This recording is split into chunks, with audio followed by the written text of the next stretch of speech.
it gives us our profit margin. Now the reason why I'm just taking you through there is because I want to show you those 7 numbers. Number of inquiries, conversion rate, return customers, average dollar sale, average number of transactions, average gross profit margin, and your fixed costs. All 7 things within your business that you absolutely have control over. True or true? True. Yes, go. Sorry, the fixed costs, does that include tax? You need to sit down with your accountant and work that out. But you got net profit, you got gross profit. Correct. So the difference between your cost of goods or variable costs versus your fixed costs. Right. The good news is in March, you'll be here for it anyway, we'll be running a session on getting your financials right. We'll cover more of that so you can go back and ask better questions as well. Good. Now, what if we expected to get an outcome down there at the bottom? Because that's the number that I get really excited about. Anybody else here that loves net profit, money that's in your pocket? Yeah, who'd like more of it? Yes. Oh, come on, I've got a bunch of people over here just sitting there going, no, you know what, I am freaking low. No, don't need more. Okay, who would like more profit over the next 12 months? Yes. Excellent, let me show you, goodness me. Do I have to get up and do some star jumps or, I don't know, something to get the blood moving? I'm not talking about big changes. There's a quote I'll use later, and it's very smart man. He said, small things done consistently produce the biggest results, the biggest outcomes. So I like to look at whatever number's right for you, and each of these numbers are going to be different, but I'm going to use a blanket number of just 10%.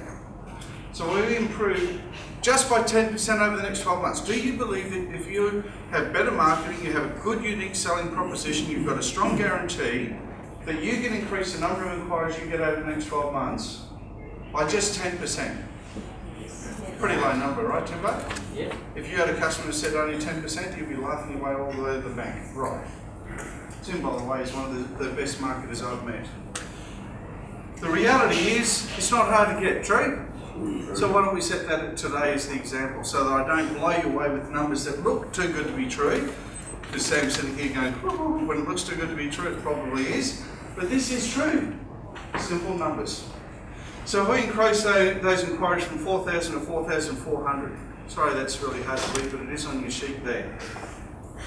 And I've given you a couple of tips on the left-hand sheet on some of the most common things that you can do to improve that number. Can everybody see that? Yeah?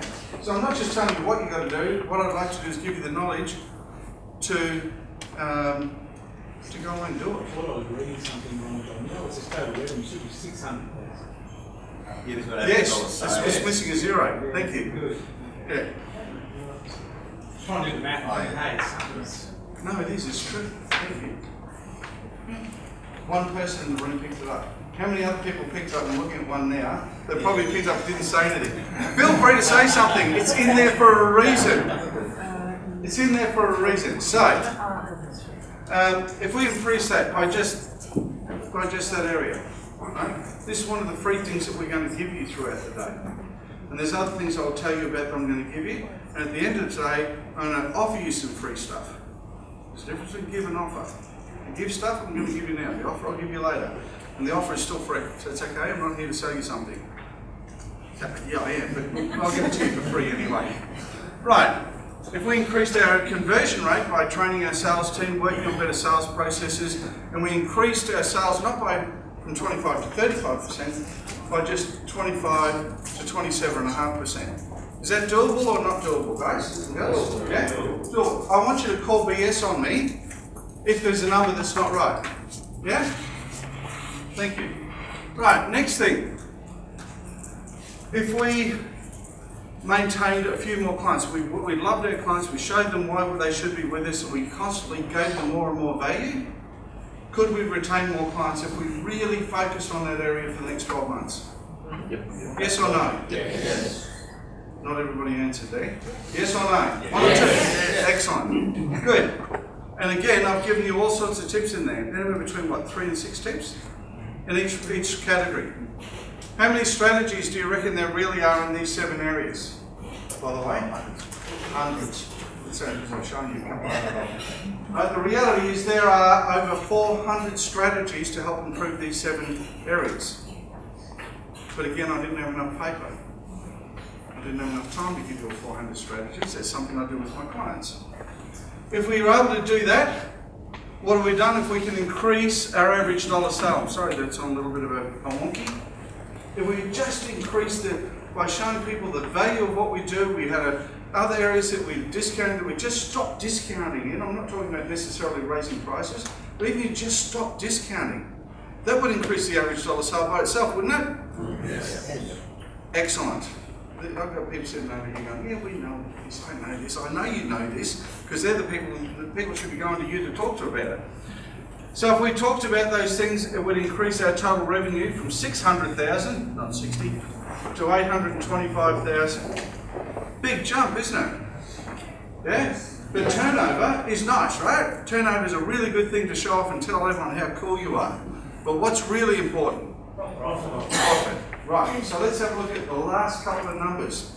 If what we did is we increased our gross profit margin by just 2.5%, that's a 10% increase on top of what we had this year. And you reduce your fixed costs by just 10%. The outcome is massive. The difference is growing your business from $50,000 net profit to $136,000 worth of net profit. Big numbers, isn't it? Yeah. Have I had to do big things along the way to make that happen? No. What's the first thing I had to know though? I had to know my numbers. So if you do nothing else today, before you even think about implementing strategy, because everyone wants to implement strategy, right? Because we're all keen to make change. Find out what you've got to change first. Find out what your numbers are. Then you can actually make some effect. Let's do a very quick exercise. If you do not know your numbers, now I don't mean, oh, I got a fair idea. Oh, I got a rough idea. If you're not absolutely certain of the numbers, don't write anything in there. But if you are certain of your numbers, you absolutely know your numbers, what you can do is write those numbers in on the right-hand sheet. If you don't know, go ahead and write on it anyway. Because in the workbook that we'll be emailing you, remember I said I'd give you a couple of free things? Yes. This isn't the only workbook you're going to get. You're going to get a video from today, and it's not just the great work that Rob and his lovely assistant have been doing. An actual video of this whole lot of content, an MP3 to listen to it in the car, because of course no one can get away with driving around not listening to me, and a PDF workbook that you can print out multiple copies of this. I want you to go away and do something with this, and there's a whole lot more in there that's absolutely yours for free. So write the numbers in as you see them, as you guess they might be, and let's do that, and you've got 2 minutes. Write your numbers in. What they would have been in 2015 and what, if you've got just small changes, are going to look like in 2016.